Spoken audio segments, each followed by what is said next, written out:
Oh.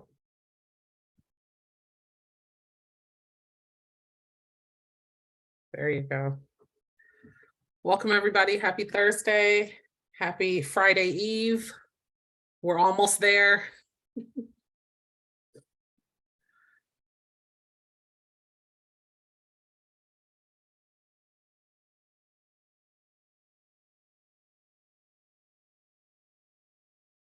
All right, will this work? I know it's not full screen, but Can you do full screen with it? I can certainly try. Let's see. Can folks see that now? Is Yeah, it full that looks screen? beautiful. Yep. Yay. Excellent.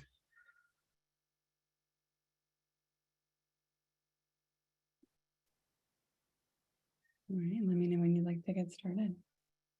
Okay, yeah, why don't we go ahead and jump in there? See, we are still letting in more of our SCP family from the waiting room, but we'll go ahead and get started. We are so happy to have you all here. Welcome to this community gathering, to this time that we have together to talk about envisioning the values of a liberated counseling psychology. My name is Dr. Siobhan Moore-Laban, and I'm the president of SCP, and I am just beyond excited to have everyone in this space and to engage today in a conversation. I'll give you just a very brief background in terms of where this is coming from, what we're doing with the presidential initiative this year, and then I want to introduce our leads for the initiative and facilitators so that we can go ahead and jump right in. This year's presidential initiative is dismantling anti-Black racism with unapologetic boldness. I think on the next slide, Mel, they'll be able to see a little more detail about that. Perfect. Thank you so much. So, we really have been focused on building off of the great work that SCP has been doing over the past couple of years. We've really been focused on moving toward liberation, really in big part from our past president, Dr. Annalise here, who really called us to do that, to move towards a more liberatory practice of counseling psychology. And over the years, we've continued to build off of that, really intentionally reflecting on the ways that we need to grow and to change as a society of counseling psychology. We've been doing that with a specific attention towards becoming an anti-racist and anti-oppressive organization. And this year, I think diving even deeper into thinking about that in terms of anti-Black racism and how we combat that. And so the theme, dismantling anti-Black racism with unapologetic boldness, redefining our values and living them out loud, is really acknowledging that SCP is rooted in so many values that are geared towards this work. There are ways in which over time we've been talking about the fact that they maybe could be defined in ways that better reflect the work that we're doing. Sometimes they might need to be redefined in terms of really unpacking the historical kind of roots of what's underpinning them, which is some of what we're going to talk about today. And the purpose of that is to better reflect the work of this division, right? And so I'm really so grateful to everyone that has been participating in this and to our facilitators today that have been helping to lead this. We really want to spend time processing what our values are, what they mean to SCP, what they mean to the work that we're doing, and really how we move forward and act in those ways in according to what we value through our work. So that's a big part of what we're going to do here today. If you go over to the next slide, Mel, you'll see our wonderful 3 facilitators. I'm so happy to introduce them to you. First on your screen, you see Dr. Annalise Singh, who is a professor in the School of Social Work with a joint appointment in the Department of Psychology. She serves as the Chief Diversity Officer at Tulane University. Her scholarship and community organizing explores racial healing and racial justice, as well as NIH-funded work with trans and non-binary people. She has written extensively on multicultural and social justice competency development in the helping profession, and she's the author of 2 really amazing books that if you do not have, you should get, which are the Racial Healing Handbook and the Queer and Trans Resilience Workbook. And of course, she is one of our SCP past presidents. In the middle of that screen, you'll see Dr. Della Mosley, who is a healer, a scholar activist, a space maker who uses Black feminist approaches to facilitate holistic wellness for people of the global majority, particularly Black people and all queer and trans people of color. Dr. Della has her PhD in counseling psychology. She is the president of the Wells Healing Center nonprofit and co-founded the Radical Healing Collaborative, which is a mental health group practice in Durham, North Carolina. She has published over 30 peer-reviewed articles and book chapters centered on wellness and liberation, and recently gave a TED Talk entitled Moving from Woke to Working for Black Futures.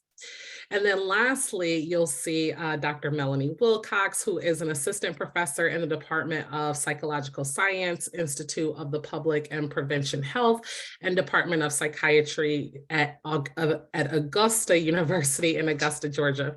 Her research focuses on culturally and structurally responsive healthcare, racial and socioeconomic equity in higher education, and whiteness, anti-racism, and social justice more broadly.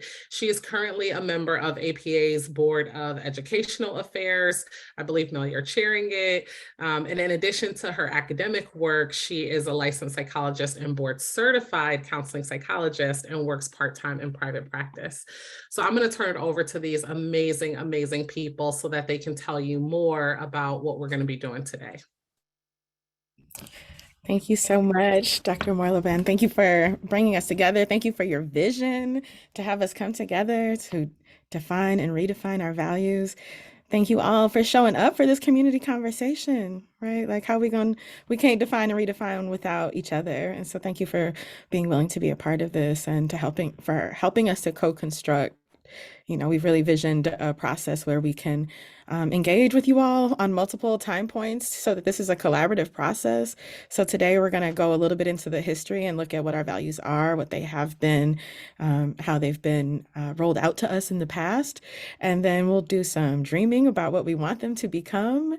And our team will get back together and consolidate that information and come back to you all and present it to you again and have some more discussion.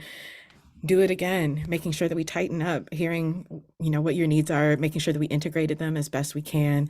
And then by the time APA rolls around, we should have perhaps some redefined values. So that's the goal. And thank you for being a part of it. And I especially want to shout out the rest of our team, Brittany Bridges, Jaleesa Hardwick, Jennifer Holfazel, Terrell Taylor, Kaylin Terrell, who's doing so much for us as we get this together, and Ryan Willard. We got a beautiful team and glad to have you all as a part of it.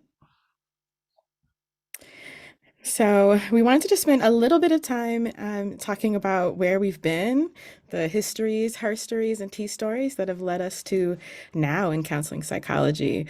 And so this historical timeline of social justice and counseling psychology is on the Division 17 website, and it was really beautiful. Really beautiful history being offered up about where we've been. And so I just want to highlight a couple notes from there. And I invite, as I'm naming a couple of these, for you to add in the chat the moments that stand out to you, things that might not have made the cut on this particular list, but that you feel like really stand out when it comes to getting to where we are now in terms of our values. So a couple there is, Dr. Sue in 1982's introducing a cultural competency framework.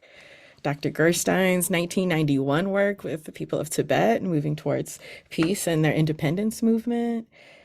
That 1999 TCP special issue on racism and healing, game changer. We needed that to open the gates for more of this work to start happening. You see in 2011, Dr. Melba Vasquez identifying social justice during her presidency as a core value for all psychologists. So that was a pivotal point that we need to continue to push, and that I hope these redefining of values can help us to continue to push so that it ripples out into APA in the way that call did back in 2011. And I want to highlight the 2019-2020 liberation being introduced as a value of counseling psychology by Dr. Annalise Singh. What a major moment that was, right? Shifting us, moving us forward, expanding the way that we think about how we engage in this work and what's necessary for us as we do this work. if I were, oh yes, Mel, counseling psychologist leading the development of NMCS, come on. I think about one of the moments that stand out the most for me is also a more recent one, and I think it was in 2021 when Black trans folks came and spoke to us under Dr. Singh's leadership. We had Mariah Moore, Jay Celestial Shavers, and Tony Michelle Williams speaking their truth specifically to the counseling psych community about what their experiences are, what their needs are, how they're organizing despite us, and how they need us. Like, that was so fire. Yes. Thank you, Louise, for uplifting Rosie Phillips Davis and her project on deep poverty. Keep these coming, right? We've been doing this work, and whether the work that we've been doing has been integrated into our values formally, which it really, I haven't seen much movement in that till now, which is why this moment is so important. But we've been doing the work. We've been living these values in different ways. And so it's like time to move it forward, right? Now, you can go to the next slide. And so we want to give a little bit of some frame, some background as we get into this and think about redefining our values. If we want to redefine values so that we can be bold and unapologetic about dismantling racism, particularly anti-Black racism, we need to be clear on what that is. So Charlene Carruthers defines anti-Black racism as the system of beliefs and practices that attack, erode, and limit the humanity of Black people. It's a system. It's a practice. It's constant, it's pervasive, and we have to know it. And that's tied to, we wanted to introduce the critical consciousness of anti-Black racism model as one way that we can think about what is required to dismantle anti-Black racism.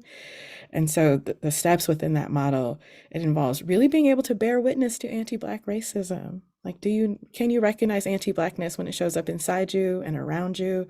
And not just notice it and say, oh, that's an experience of interpersonal racism, or that's an experience of systemic racism or institutional racism, but that is an experience, and this is my location in relation to that experience. This is how I'm protected from ever having to know that experience, and like being able to notice that distance and that closeness, right? That's what's required here. And so we're inviting you now to think about that. Think about your positionality, even as we begin this discussion. The second step is, deepening that self-awareness and critically processing what has been witnessed. So it requires self-awareness. It requires knowing history, both the history within SCP, the history within our local communities, if we're going to think about how we're going to apply this. And then finally, it's building from these stages to figure out what our next steps are. So critically looking at how we can attack systems and how we can think in terms of what are the practices and policies that will make a difference and that make sense for us to take up given our lanes. And so as members of SCP, this is a really important place for us to hone in. Like, this is a perfect entryway. This is our lane. How, with our values work and with the work that we do daily, can we dismantle anti-Black racism? I wanted to just highlight, the wisdom from the Combahee River Collective statement, and recognizing that, as we say, we want to center Black folks and Black liberation, and that we want to dismantle anti-racism everywhere. We're taking an intersectional approach, building from the wisdom of the Combahee River Collective, who said that if Black women were free, it would mean that everyone else would have to be free, since our freedom would necessitate the destruction of all the systems of oppression.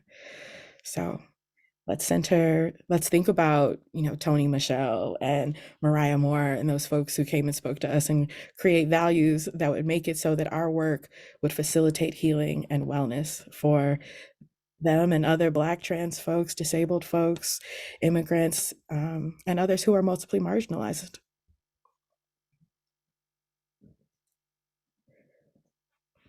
Speaking of building on the wisdom of the people who have come before us and the Black scholars who have already given us so much, that includes looking beyond psychology and having some structural humility for the fact that psychology and counseling psychology isn't necessarily going to already have all the answers or can't solve these endemic problems alone, right? And so another theory that has framed a lot of our discussions, and that we hope can help frame some of your discussions tonight as well, is critical race theory and critical psychology approaches, which are the critical psychology approaches have often been written about by leading counseling psychologists. A lot of that literature is being written by folks right here within our own society.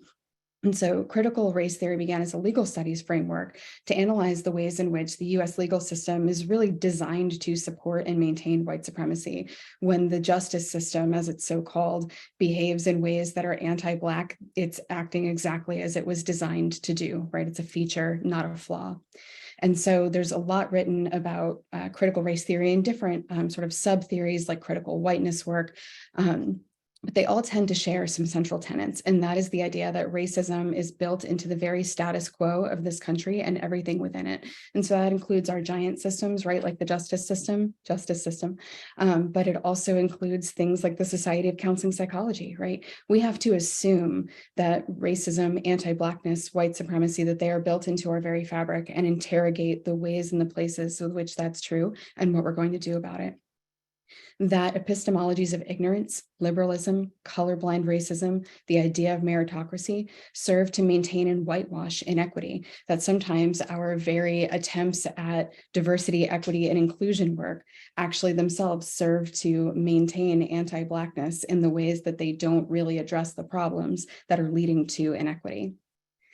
That historically anti-racist progress only occurs in the context of interest convergence. And that is that, for example, a lot of our best civil rights gains have occurred alongside of white allies and advocates when it was convenient for white people and whiteness for those things to occur, which is crucial in understanding how whiteness works and how to try to actually make racial progress.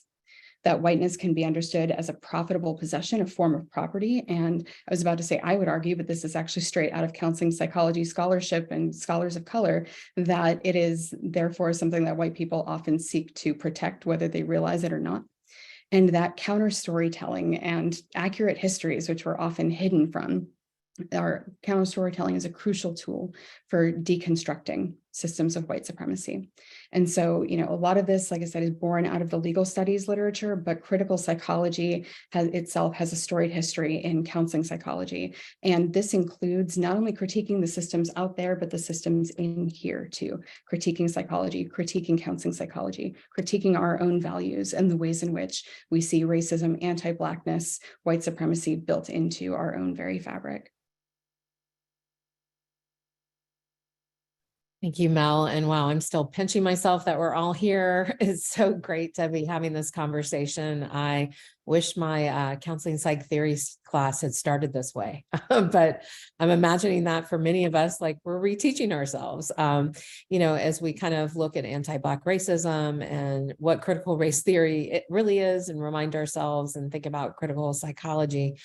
Then obviously if we're looking at what a liberated counseling psychology looks like, Martine Barrow isn't the only person we can look at, but I think it's an important work to uplift, writings for liberation psychology.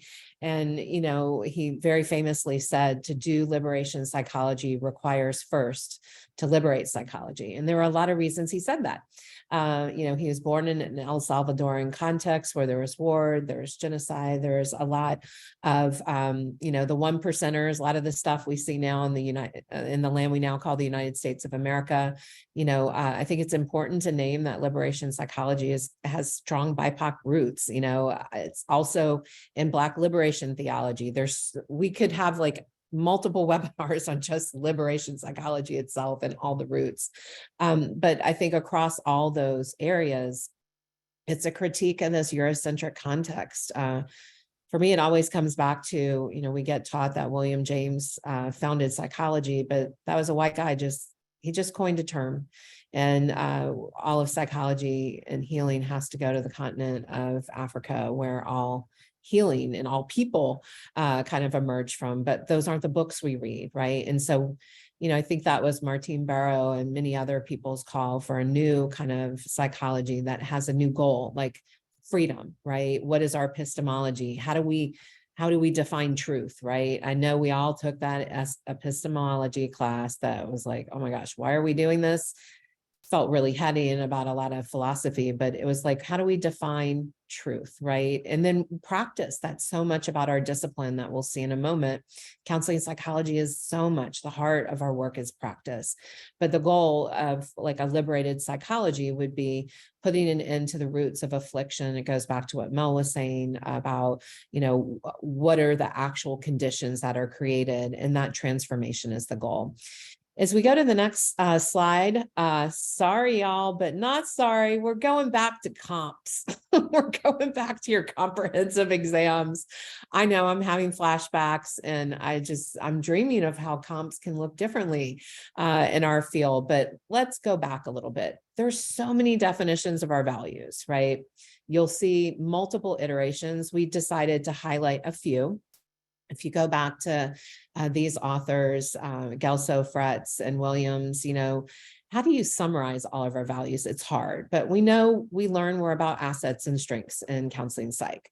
We know that if kind of psychology at large kind of said, hey, the person's over here and the environment's over here, we don't like to separate that. We like to talk about the person in the environment. So much of our discipline is about, we'll look at a timeline in a moment, but is about vocational development, educational development.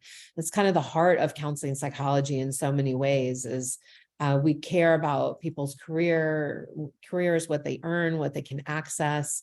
And then, we like to make distinctions between counseling and therapy. We're more those brief, not always interventions, but that larger remediation, and this idea that a holistic person in the environment interacting together. These are all things we care about, that people have intact personalities. We're not trying to reconstruct a personality.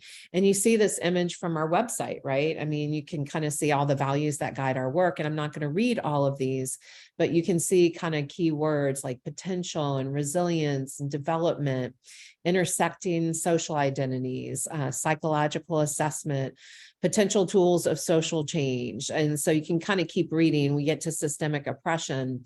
But when we go to the next slide, and again, we're just highlighting a few. When we look at a timeline on the following slide, you'll see there's so much stuff that's happened in counseling psych since we were quote unquote founded. But when you look at kind of like beyond those broad values that we are all trained in, that we hear about, that we get tested on, that our history classes teach us that we need to know. This is what it means to be a counseling psychologist. This is how we're different, right? Like the subspecialties of psychology love to kind of define how we're different, right?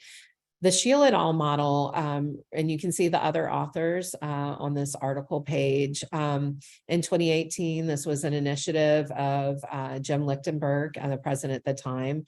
Yes, and Laura, thank you for the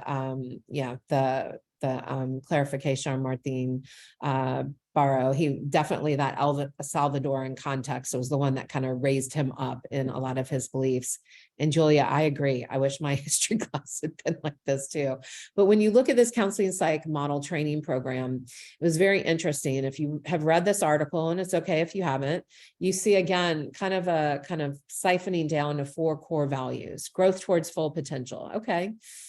Yeah, I think I know what that means. And you're going to hear some of the critique. We already have looked at some of the theories, right? Before we're getting to these values, right? Holistic and contextual. Yes, for whom? Who gets to be whole? Who's already whole? What is the context, right?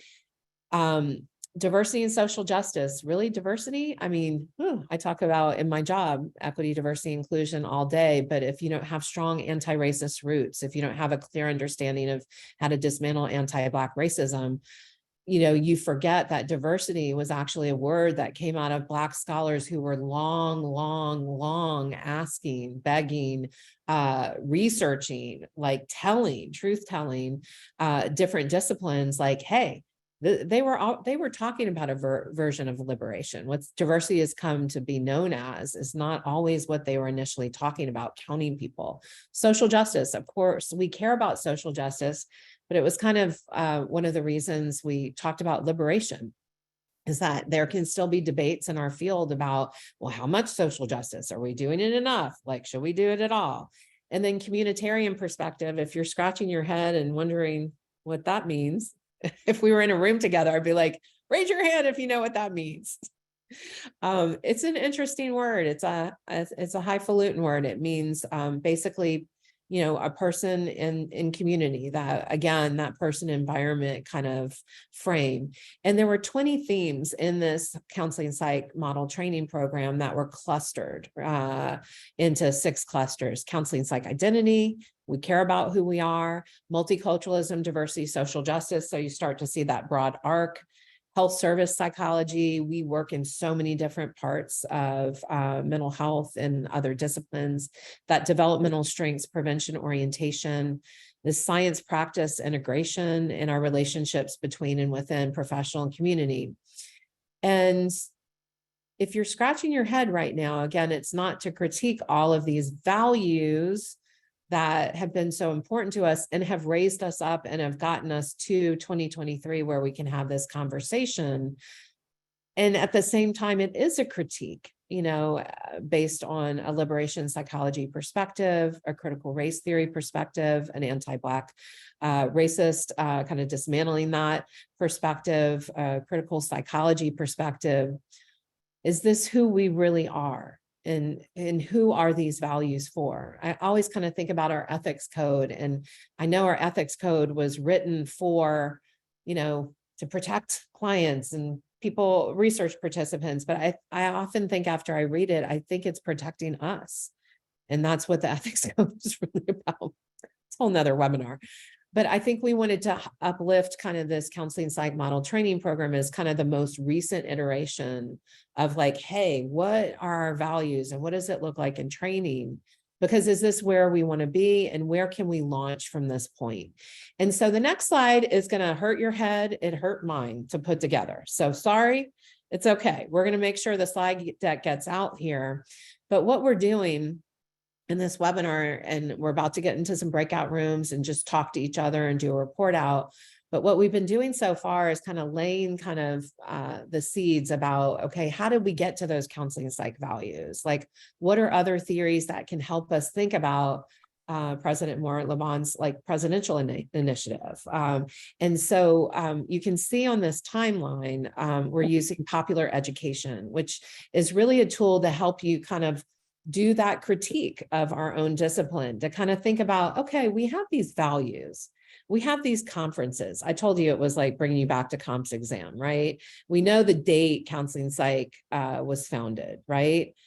But have we really looked at what was going on in the world at the time these things were happening? Because they start to show some big gaps, right? So let's start on the left side of the timeline. I'm not going to go through every single thing, but yeah, I keep having those flashbacks to comp. 1946, the Division of Counseling and Guidance is founded, right? We don't become like counseling psychology until 1964, but what was going on in the 40s and 50s? World War II, you've got the Jim Crow laws happening. You've got white women, not all, but, many white women starting to work outside of the home for the first time, certainly folks from middle and owning class designations. You have the Holocaust, you have the atomic bomb, you have the United Nations created. So you can start to see, whoa, my head is like popping off my body right now as I start to think about, okay, that's when our division, who we are, is founded. That's the context of who we are, right? We often think about what's going on right now, which also makes my head pop off my body, but we'll come to that in a moment. Then you get to the 60s and 70s and what's happening. And this is not an exhaustive list, right? You have the freedom rides, the civil rights movement, which is the continuation of the abolitionist movement, Bay of Pigs, Vietnam War. You have many student protests. You have the assassination of many people, including Dr. King. We're like going to the frickin' moon at that point. 1964, whereas in 1951, you had the first counseling psych conference, which was kind of known as the Northwestern Conference, where in counseling psychology, we start to really say science practitioner, that's what we care about. That's what that conference was a lot about. And then 1964, you have the second conference, the Greystone Conference, and those names, Donald Super and Al Thompson, if you remember those vocational psych guys, And if you haven't I haven't said it, but when you look at the authors of who our values are and who's summarizing our values, we almost like put the images of people's faces. Not that this is end of the world, but we've got to name that these are mostly white men, white women, white cis people that are kind of doing this stuff. It makes sense who had access to the academy at this point, right? So then, you have, I have the summary of the specialty of CP kind of around the 80s and 90s because of when that article was written. And yeah, Louise, thank you. You've got the mission of, you have really Black students first suing universities, and that ushers in a whole, you have people of color from different groups, but you have really Black students like opening the gates, using their own resources financially and legally and that has huge impacts on immigration, right? Which more BIPOC folks come into the United States. In the 80s and 90s, you see what's going on. You got trickle down economics. I couldn't list that president on this timeline. We're not going to do that. But the war against drugs was really a war against Black and dark skinned people. You have HIV and AIDS appearing. You have the Iran-Contra hearings. You have the first white woman Supreme Court Justice, Sandra Day O'Connor. You have the first white woman going into space. The ADA is passed. During that time in counseling psych, you have the third counseling psych conference happening in Atlanta. And in that conference, there was a lot about kind of the practice of counseling psychology, the training, the research, a lot of organizational issues. And sometimes I wish I was there. Sometimes I don't wish I was there, but public image was a topic of discussion. In 2001, you have the fourth Counseling Psych Conference in Houston, and that was organized by Najah Fuad and many other folks. And that's where you really have this, not that social justice was missing, right? But you have that coming as a clear force. There's a lot of discussions about clients and communities, right? How do those things come together? And then the 2000s to the 2010s, you have 9/11 happening, you have Hurricane Katrina, you have the first Black president elected, you have the Black Lives Matter movement, which is really kind of the, next breath of the abolitionist movement. You have marriage rights for LGBTQ plus people created. And then, we're kind of getting to the 2020s, but right in, 2018, which, is 2014-ish to 2018, we know how long it takes to do the work and then publish an article. That's when the counseling psych model training program is there. And so hopefully we're holding the good kind of like, yes, these things are happening in the world, and counseling psychology, we're here to serve the world, but who are we serving? What are these words? Is this really what we mean? And so the 2020s, I know it's been a short decade so far, but it's felt long as hell. We've had uprising and renewed efforts supporting Black liberation after white man, police officer Derek Chauvin murders Black man George Floyd. We have multiple Supreme Court rollbacks on reproductive justice. I couldn't even list them all. We know what the attacks are. We have the attacks on on critical race theory, the 1619 Project, which is like you can't teach these truths about anti-Black racism in schools in K through 12 settings and now universities. You have bans on gender affirming care and book bans, right? And so right in 2020, we kind of have this liberation as a counseling psych value. You have the birth of the academics for Black survival and wellness, A4BL. And in 2020, we have the counseling psych conference didn't really happen because of COVID, but it becomes the 75th anniversary of the counseling psych webinar series, right? And so we know this is a lot, it's a lot. But I think, how can we critique ourselves? How can we dream build if we don't know where we've been? And so you see above 2023, it says, where do we want to go next? And who defines this? We want this community to define this, right? We're tired of the debates about how much social justice and can we use the word and for whom. But I think the thing we want this group to think about is, what impact can we have? What have we missed along our journey since 1946? Who has been harmed along the way? We know from kind of all the work on anti-Black racism within SCP, we hear time and time again, it's dark-skinned people, it's trans and non-binary people. How can we heal, and what is our collective vision? And so as we go to the next slide, I will pass it over to, I believe this is Dr. Della. Yes, that was fire, Annalise. Well, thank you for taking us through that. The visual was just so striking and powerful. And I want us to hold that in mind. I think you noted that we need to know our history in order to be able to dream into a different future. And I want us to pause and think about what else we need in order to dream, because that's what's really being asked of us right now, like to boldly and unapologetically dream a different set or a different set of values, to define and redefine our values. And so what do we need to dream?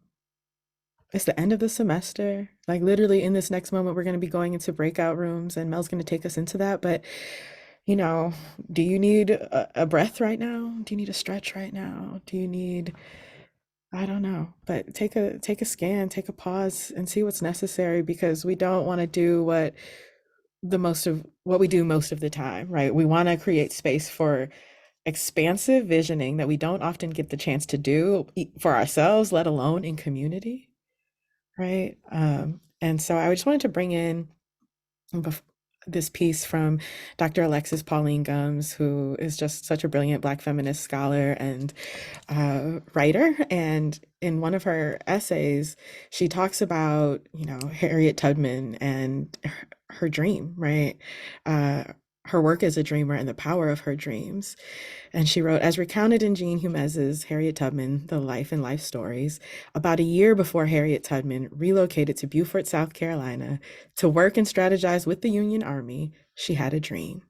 One night, in the home of allies, who later told the story to journalists, she dreamed that slavery was over. She woke up triumphant and was reported to have repeated all day with gratitude and wonder, a prophecy in the present tense. My people are free.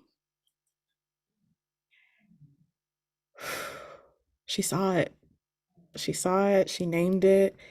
With gratitude and wonder, she shared it. People documented that dream, shared it. Like allies were there supporting it, right? It's so much power. And this concept of prophecy in the present tense, I don't know if it's something y'all do. I do a lot of, it might be similar to, you know, affirmations and manifestations, whatever words you want to use. But here today, we want to do some prophesizing of, in the present, can we start to dream what it would look and feel like to be a liberated counseling psychology, an anti-racist, anti-oppressive counseling psychology, a counseling psychology that is actually serving the world? And I know that for me to dream and create the worlds and counter spaces that have protected me and given me joy and community, I've needed rest, I've needed spaciousness, I've needed trust. And so I hope that as you go into this next stage, you can, as you settle into your breakout rooms, that you can do what's necessary and make the adjustments so you can create as much spaciousness as is possible in some webinar dreaming, right? Because we want you to time travel in your minds, go beyond what you know, what you think is possible, not think about the bounds, not think about the limits, know the history, and dream us into a different future. And so with that, I'll turn it over to Mel. Thank you so much, Della. Sorry, I'm still like coming down from the goosebumps. Thank you so much for leading us into this. So we're going to do a couple of things here. First, I'm going to walk you through what our plan is for the breakout rooms, and then I'm going to switch over to show you all the Jamboard real quick. I'm also going to drop the link in the chat right now to the Jamboard. This is how we're going to note take. And, you know, it allows all of us to see together the notes that everyone is coming up with. And I'll show you how to use it if you're not familiar in just a moment. So once we break you out into your breakout rooms, we ask that you please introduce yourself, your name, pronoun, and a brief note on why this conversation matters to you. Determine who's going to take notes on the Jamboard and who's going to share that out when we come back together. And then we want you to spend time on the following questions. What are the essential values that you deem to be critically important to our identity as counseling psychologists? And we hope that you'll engage in conversation that allows you to think critically about how these values uphold or dismantle anti-Blackness. Then to ask what values would be present if we were an anti-racist, anti-oppressive, liberated discipline. And we also hope to hear from you. Do you have any other bold, unapologetic, radical dreams for our work together, just like Dr. Della was talking about, and the values that undergird those unapologetic, bold, radical dreams? And we hope that you'll close out by thanking one another for the presence, vulnerability, and unique co-creation that only you all could have made. Take the time to actually honor that space that you've made together. So we'll put that in the chat as well. But before we do that, let me first orient everyone to Jamboard, just in case folks have not been able to the chance to kind of play with this before. And so this is a Google Jamboard. And on this next slide here, if you click on the arrow up here, it'll take you to the next slide, which is actually a Jamboard orientation. You can use these arrows up here to go from slide to slide. Click the back arrow if you want to undo something. You have a panel over here with icons you can click for if you need to get back to selecting things. Click your arrow. It allows me to click on things just like I'm doing right now. But the neat part is that you can click on the sticky note icon and it'll bring up the opportunity to make a sticky note, which you can do in different colors. When you're ready to add your sticky note, just click save or cancel if you want to back out of it. And you can resize it as needed because sometimes you've got a lot to say. So you can move it around, resize it as needed using the cursor. So there are 3 slides over here: define, dismantle, and envision. And we hope that you'll add your sticky notes as you're going along. We'll all be working on the same sticky notes, or on the same slides, I should say, on each of those Jamboard slides. Again, this allows us to sort of see what other people are dreaming, envisioning as we're doing this together in our separate groups. We're going to break into about 10 groups because we're very blessed to have a huge group of you here tonight. And so we'll be doing that in just a moment. And, any questions, please feel free to back channel one of us. There should be at least one of us in each of your groups as well. Thank you, everyone. And we'll be back here at around 7:05, 7:10.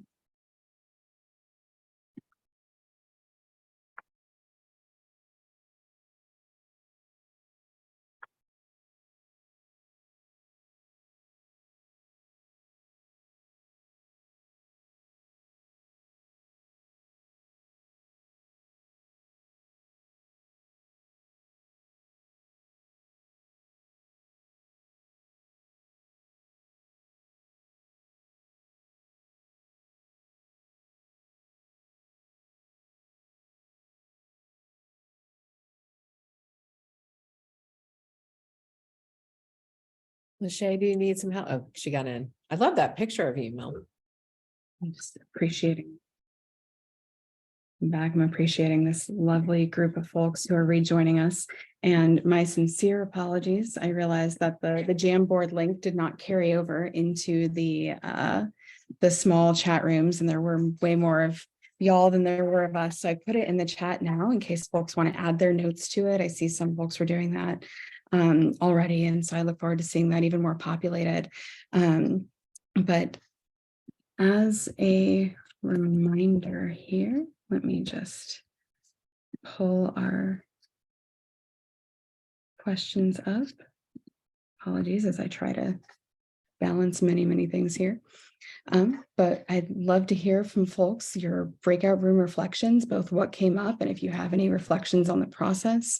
And then, when we're done with that, we'll talk about next steps. And we hope to have another webinar in June. And so this won't, I know the conversation hopefully felt way too short tonight.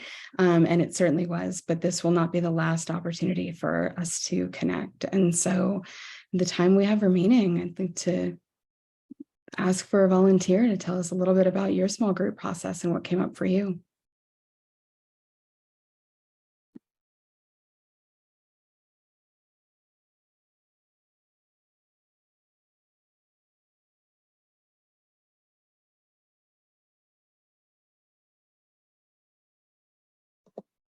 So I can share. Yeah, thank you. All right, so I'm Melissa. I was in a group with Linda and Helen, so lots of wonderful ideas, and we took a look at the Jamboard. There's already great ideas up there as well. And in terms of defining some of the thoughts that we sort of came up with together were the idea of collectivism as a part of defining, the idea of wellness, justice, inclusiveness, the idea of cultural humility, and holding space for difference, and humanity, some of the main concepts that we came up with. Am I going through all three of the sections, or just talking about the first one? Whatever you'd like to share. We'll do it all at once. So we're not going to like go back around again. So whatever you'd like to share from your group. Sure. And then for dismantling, we talked about paying attention to the hierarchy and efforts to reduce the hierarchy or the differences between what anti-racism work looks like in academia versus in the community, so that one isn't privileged over the other. There's more collaborative engagement in that regard. We talked about having more accessible language when we talk about these concepts, naming racism, naming anti-racism, and how you emulate actions that put forth anti-racism. So not just the language, but what does the action look like? And then for envisioning, we talked about, what does freedom look like? What is the language of liberation and the action of liberation? What does wellness look like? What does inclusion look like? So all the concepts that were talked about, what does it look like in practice? So sort of a summary of what we discussed. Thank you so much for that. What does freedom look like? Yeah. And a question for us to keep thinking about and chewing on. Thank you so much, Melissa. Who else would like to report out? So I can definitely go. My name's Lovely. And kind of what my group talked about, we kind of talked about how strengths-based is something that is really valued and how that's really important. So instead of using psychopathology and just kind of putting labels on people, we talked about being client-focused and client-responsive, and how that's kind of really also just very important. We need to meet the needs of our clients, not assume their needs. We talked about social justice, but we're more sure about the importance of implementing it and not just talking about it.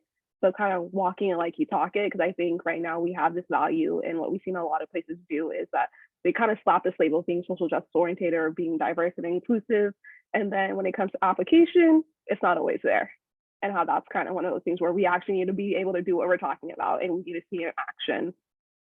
And we kind of have this piece of engaging in critical action as well as critical reflection. So think about the problems as well, but also just being proactive and doing something about it as a value, and that being very important.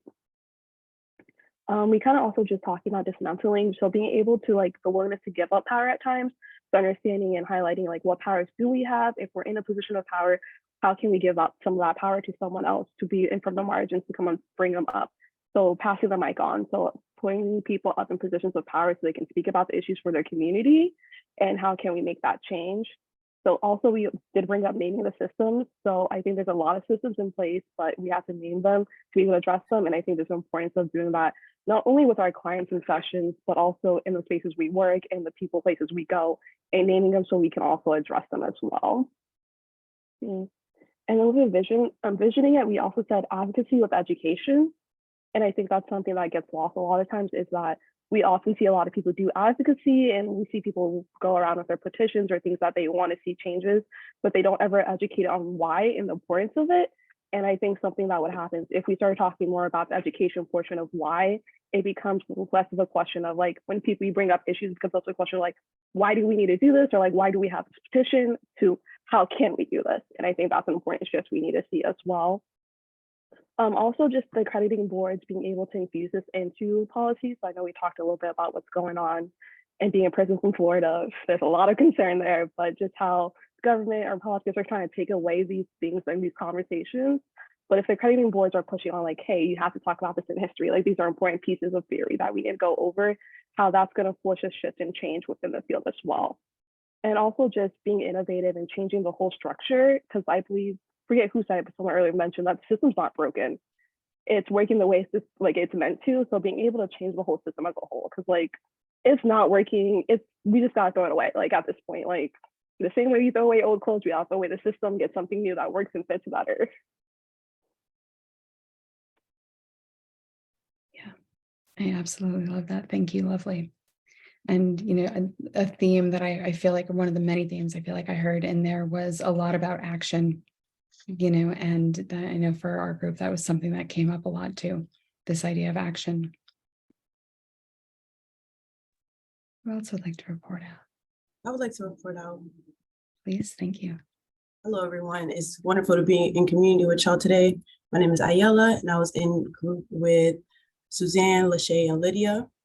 And an idea adding to the conversation that Suzanne brought up was, it's general, but it goes into all the systems that we live in and work in, and then specifically in our career and occupation, the dismantling of the binary of abandoning the political continuum in which our country operates and rejecting the primacy altogether to meet in the middle.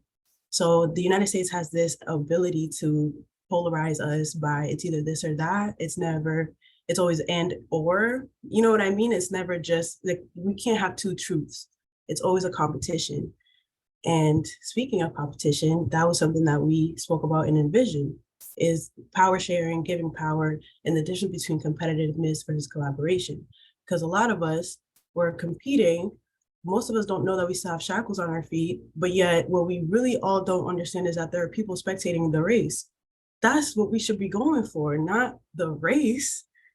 Anyway, but yeah, those are the two that are really adding to the conversation from what we've already heard. Thank you so much. Others?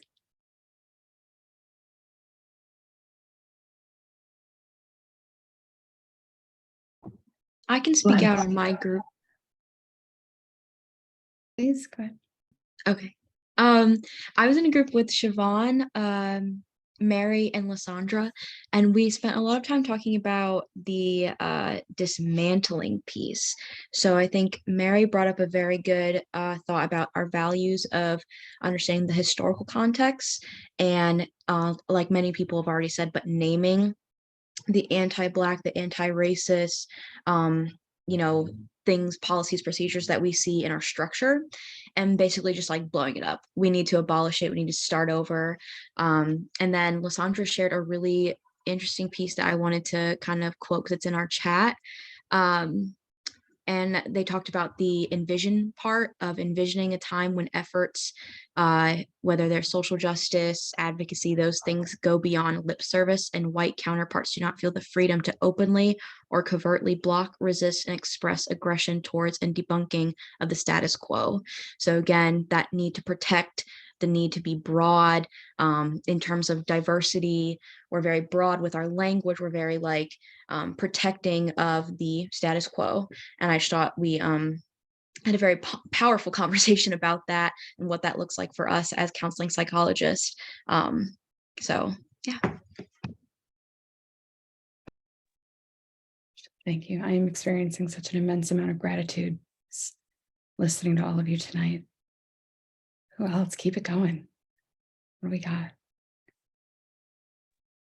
Woo, Sam, I believe we can. Thank you for creating such a powerful space. Laura Minero, pronouns she, her, ella, and so much gratitude for our group as well. I think one of the themes that was very pertinent was about dismantling pathologizing overall and creating standards that are very gatekeeping and centering whiteness and that is the way that everyone has to do things. So it kind of echoes what's been saying, right? That it's all or nothing, it's this or that, and there's never any flexibility. And we get tested on that so much in the programs and training, and just the way that we do things in general in the field as well, right? That if we're working towards rest now and someone is working now, we're pathologizing overworking, right? Why do we have to pathologize and categorize and create these standards, period, right? Why can't we just let people be and exist and live and breathe how they need to take up space in this current moment? Yeah, absolutely love that. Thank you. And, as you were talking, you're really I don't want to accidentally silence my little group just because they were stuck with me. And I think that there's some things that you said that, came up in our group as well. And, for one, like, how do we actually operationalize some of our, even our great values that we currently have, like being strengths-based, right? Like a lot of the anti-Blackness can sometimes come not from just the value in and of itself, but how it wound up being operationalized. And, keeping that strengths-based value can be really crucial, and not pathologizing, but also like taking that extra step to not just not pathologize individuals, but pathologize systems, right? Pathologize the reasons why people are struggling with the things that they're struggling with, like really truly living the intersectionality approach, not in this sort of additive, just identity-based way, but what are the oppressive systems? How are they operating here? And how are they leading to the very mental health detriments that we are seeing, dealing with, et cetera. And then we kept coming back in various ways to this idea of action. What are we going to do about it? How do we actually truly live these values? Like dismantle is a verb, right? Like we've got to actually take action. And, sometimes that means needing to better understand other systems, better understand policy, better understand law, and understand how we can act in those spaces. And so I know that there were a lot of other things that important things that came up in our group. I know even like within our own training programs and needing to take not just an equity approach, but a reparations approach in our own programs and in higher education are things that came up from our group as well. But I, certainly invite others from my small group. I was with Josh, Brittany, and Paris. If any of you have anything to add, please chime in. And those are some of the things that came up in our group. If I could just say very quickly, Mel, that also our group, which Diamond did such an amazing job talking about our discussion, really hit on a part of what you're talking about too, especially the strength-based piece. So many folks come to counseling psych for our values. And so we opened with that, like what brought us to this kind of moment. And it's really also what drew us to SCP and what drew us to counseling psych in general. And the strength-based piece is, I think, a huge piece of what it means to be a counseling psychologist. And also at the same time, we talked about, is that sometimes rooted in whiteness and rooted in niceness and rooted in, we value the person and what's going well, and we're going to improve what's going well in your life. But what about the system of destruction that's around you? And how do we dismantle that? And how do we really like blow it up completely, right? And so there's a piece of what we have there that's more language, again, that's rooted in protecting the white heterosexual male privilege, that we understand this in a lot of ways. Counseling psychology was built on, as we looked at the history that was given, right? So we value it, but also like it's protecting, and how do we dismantle that at the same time? Thank you so much. It's your SCP president this year, y'all.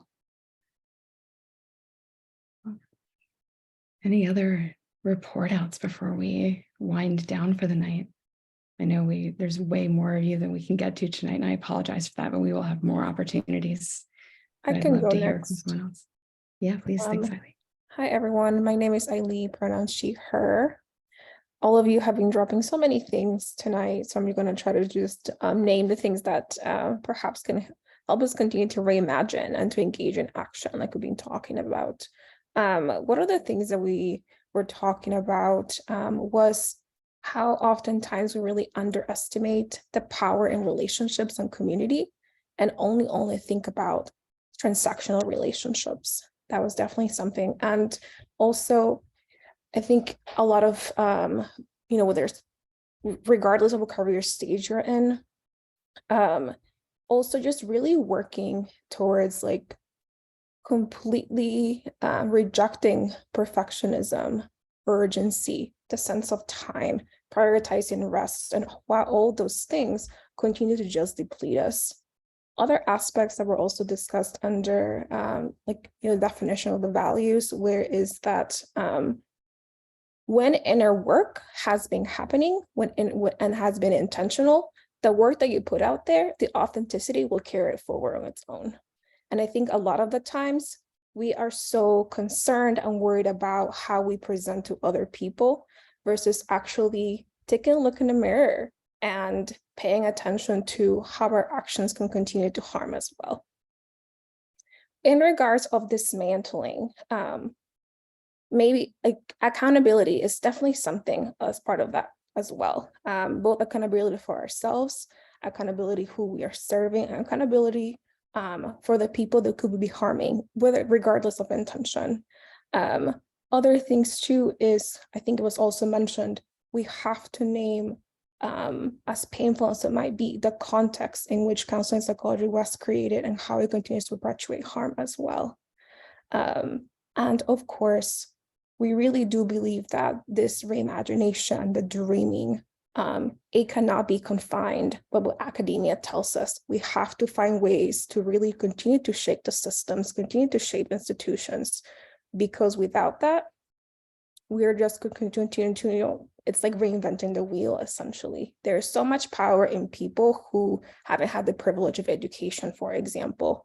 What are those stories? The storytelling is also such another powerful way for us to, continue to elevate and bring everybody together. Gosh, what a way to head toward our ending. Thank you so much, Eileen. And that first thing that you said, that the piece about underestimating the power of relationships, the power of community, as you were saying that, I thought about what our little Jamboard looks like, right? And I admit I'm a bit of a nerd perhaps, but I was getting a bit tearful looking at just like the sheer quantity of amazing ideas and thoughts that you all have shared tonight. Because again, let's be honest, this was too short of a conversation, right? And yet we put you all together for just a little bit. We came together as a group for just a little bit, and look how much pours forth, right? Like there is so much power in community and in relationships, and there is so much power in this community if we can allow ourselves to really critique the systems that we're embedded in, and to dream big and to dream unapologetically and boldly, right? That's what we were asked here to do. And I'm also thinking about that piece of, all the systems that the way that they take our time and drain us. And, as such, I know it is no small thing for y'all to be here at 7:30 at night Eastern time, or whatever time it is for you, and to have extended your day or interrupted your day to be here with us to do this. And I think I speak on behalf of all of my co-hosts here when I say that we deeply, deeply appreciate it, and that we hope that this conversation is not over. I know that I've been speaking for a little while, and so I want to invite Dr. Della, Annalise, if you have any, Dr. Siobhan, if you have any other thoughts you want to close us out with. Just holy shit, like this is a dream come true for and I just love seeing the intergenerational pieces of this conversation. I think bell hooks, talked about feedback being love and love being feedback, and I just remember her saying that at a lecture way back, and it stuck out to me. So just in terms of next steps, like May is kind of our month to noodle on what you wrote, and kind of just treat it with a lot of care and respect and love, and bring it back to the community in June. So there'll be another webinar in June. And then we'll kind of do another kind of noodling kind of month of July. And then in August, if you're at APA, or if you're not, we're going to find a way to connect with you there'll be a presentation there where we'll share out again. So yeah, just thank you so much, Dr. Della. Yep. Thank y'all. Like to take the time to dream is so special, and to open and to put some prophecies in the present tense. I really, really, really valued witnessing them, and I'm excited to be with them and get them in their next form, and hopefully have you all come back and be with us through every stage of this process so we can really be doing this together. So much gratitude to y'all. Siobhan? Thank you. I'll just say thank you. Thank you to our wonderful leaders here, to our facilitators co-creating this space with us. Thank you for saying yes to this initiative and helping to move this forward. And really thank you to the SCP community for showing up and for being a part of this conversation. We're not going to be re-envisioning values alone, right? Like we've got to do that work collectively. So I'm so grateful that you took time out today and came to do this. Yeah. All right. Good night, everybody, or good day, or good afternoon, or morning. I don't know where you are, but good to you.